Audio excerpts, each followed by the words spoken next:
Dinilai cacat prosedur dan langgar hukum, pengalihan berkas perkara ex Jampitsus Febri Adriansyah dari kepolisian ke Kejagung digugat ke pengadilan. Sementara menurut polisi, pelimpahan berkas Febri ke Kejagung dilakukan demi sinergitas antar lembaga.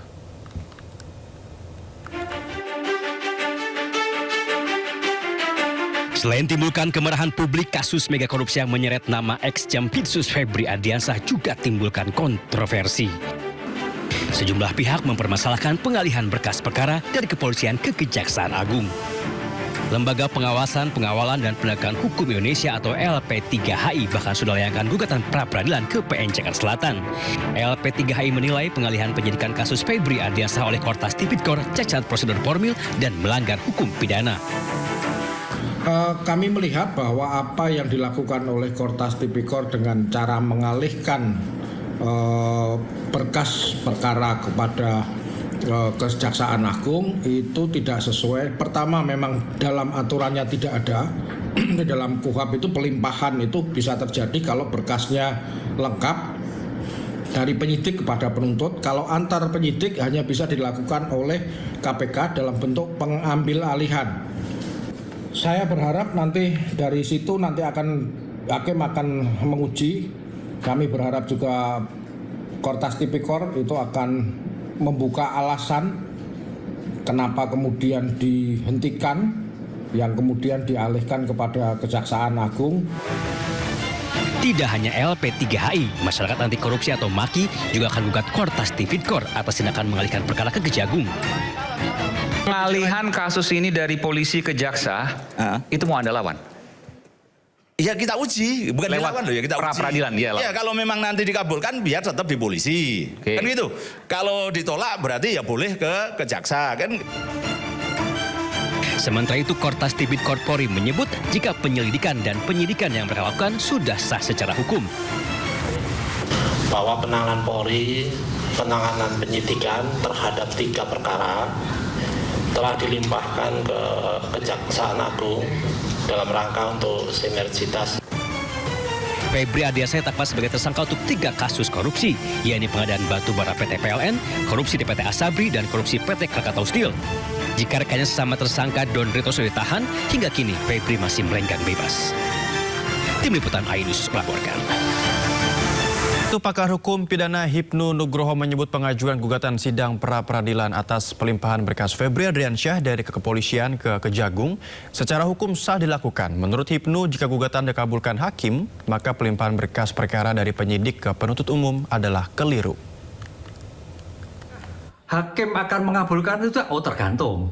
Tergantung karena di dalam suatu penanganan pra-peradilan sekarang itu selalu berkembang dinamika dengan masyarakat.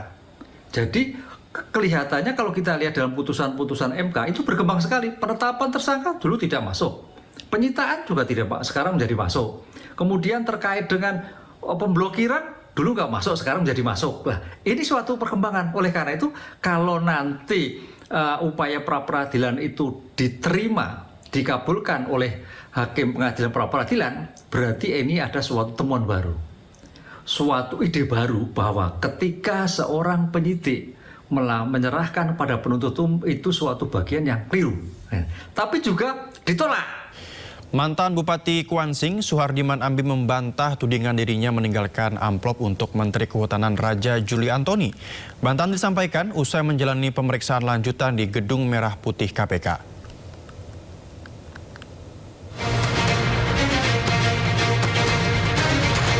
Mantan Bupati Kuantan Singingi Kuansing, Suhardiman Ambi membantah pernah memberikan amplop kepada Menteri Kehutanan Raja Juli Antoni. Bantahan itu disampaikan usai menjalani pemeriksaan di Gedung Merah Putih KPK Jumat siang. Suhardiman menegaskan amplop yang diduga berisi uang pecahan dolar Singapura tersebut bukan berasal dari dirinya. Bahkan ia mengaku tidak mengetahui adanya amplop yang disebut ditemukan usai pertemuannya dengan Raja Juli. Di amplop apa? Saya nggak tahu isinya. Nggak tahu isinya apa ya? Itu bapak yang ngasih, Pak.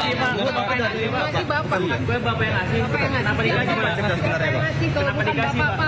Kenapa dikasih, Pak? Kasih tanggapannya dong, Pak. Sementara itu, KPK menyatakan laporan penolakan gratifikasi Menteri Kehutanan Raja Juli Antoni telah selesai diproses di Deputi Pencegahan. Meski demikian, penyidik KPK masih mendalami pihak yang berinisiatif memberikan amplop serta motif di balik itu. Terkait dengan pelaporan gratifikasi yang dilakukan oleh Pak Menhub ini sudah case close. Sedangkan di penindakan ini masih akan terus didalami keterkaitannya. Karena dalam konstruksi perkaranya, Pak Bupati setelah mengumpulkan uang dari para pihak tersebut, kemudian uang ini diberikan kepada Pak Menteri. Nah, ini tentu didalami.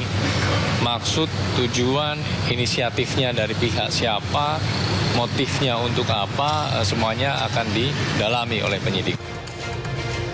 Sebelumnya, Menteri Kehutanan Raja Juli Antoni mengungkapkan bahwa Bupati Kuansing Suhardiman Ambi pernah beraudiensi di Kementerian Kehutanan pada 2 Juni 2026 terkait pelepasan kawasan hutan. Usai pertemuan, Raja Juli mengaku menemukan sebuah amplop yang ditinggalkan Bupati Kuansing Suhardiman.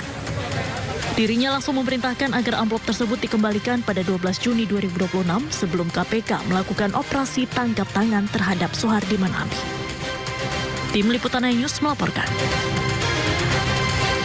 Pemirsa, viral di media sosial seorang pejabat Camat Madiun Muksin Harjoko terekam bermain game di ponsel saat sidang paripurna DPRD Kabupaten Madiun. Setelah ramai jadi perbincangan warganet, pejabat tersebut akhirnya mengakui perbuatannya dan menyampaikan permohonan maaf.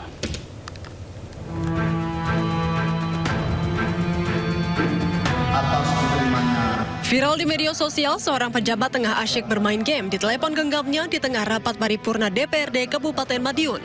Atas diterimanya predikat opini wajar tanpa pengecualian atau WTP yang ke-13 kalinya. Atas diterimanya. Video berdurasi sekitar 18 detik itu pertama kali diunggah pada 15 Juli dan langsung mendapat beragam tanggapan dari para warganet. Awalnya, Sekretaris DPRD Kabupaten Madiun membantah dengan menyebut bahwa sosok pejabat yang viral tersebut bukanlah anggota DPRD. Dari pihak DPRD memastikan itu bukan anggota. Yang jelas bukan anggota Dewan. Iya, yang jelas bukan anggota Dewan. Tapi kalau memang ruangan itu tempat yang viral. Iya, ruang rapat paripurna. Memang ruang rapat paripurna. Ruang rapat paripurna. Iya, cuma acaranya paripurna waktu apa, tanggal berapa kita juga belum tahu pasti. Namun setelah ramai menjadi perbincangan luas, Camat Madiun Muksin Harjoko akhirnya memberikan klarifikasi. Ia mengakui bahwa sosok dalam video tersebut adalah dirinya dan menyampaikan permintaan maaf. Saat itu, Muksin tengah menghadiri sidang paripurna dengan agenda pandangan umum fraksi yang digelar di ruang paripurna DPRD Kabupaten Madiun pada akhir bulan Juni lalu. Ia pun berdalih permainan game dilakukan untuk melepas penat sebelum rapat resmi dimulai. Betul, saya pada waktu paripurna sebagai Camat Madiun. Dan juga menanggapi pemberitaan medsos persoalan publik yang beredar di video kemarin itu, memang kami mengikuti sidang paripurna. Kami menyadari bahwa tindakan itu menimbulkan persepsi yang negatif, padahal pada waktu itu hanya masih pra acara kegiatan paripurna.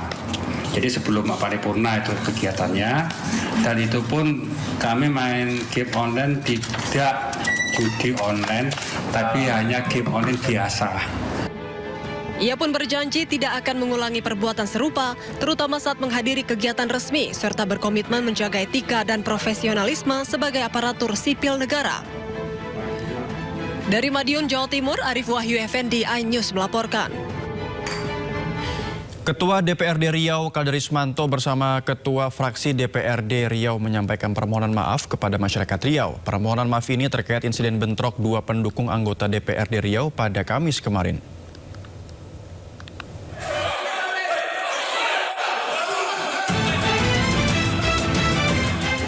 Ketua DPRD Riau Kaderismanto bersama Ketua Fraksi DPRD Riau menyampaikan permohonan maaf kepada masyarakat Riau. Permohonan maaf ini terkait atas insiden bentrok dua pendukung anggota DPRD Riau pada Kamis sore di kantor DPRD Riau. Kericuhan terjadi saat rapat membahas anggaran.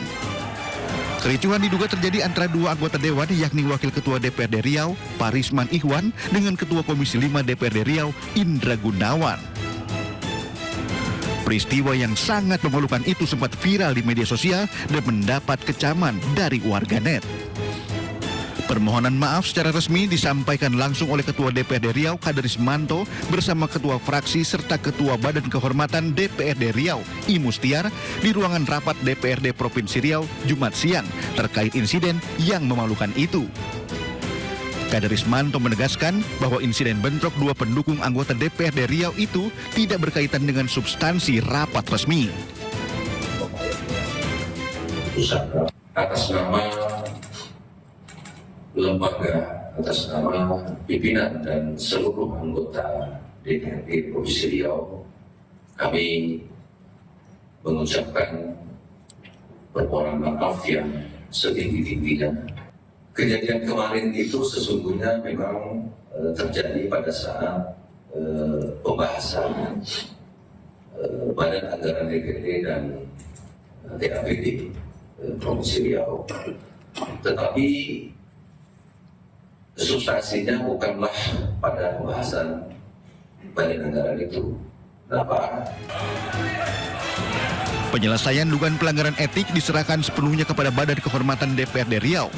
Badan Kehormatan memiliki wewenang untuk memeriksa, menilai, dan merekomendasikan sanksi sesuai dengan tata tertib anggota DPRD Riau dan peraturan perundang-undangan.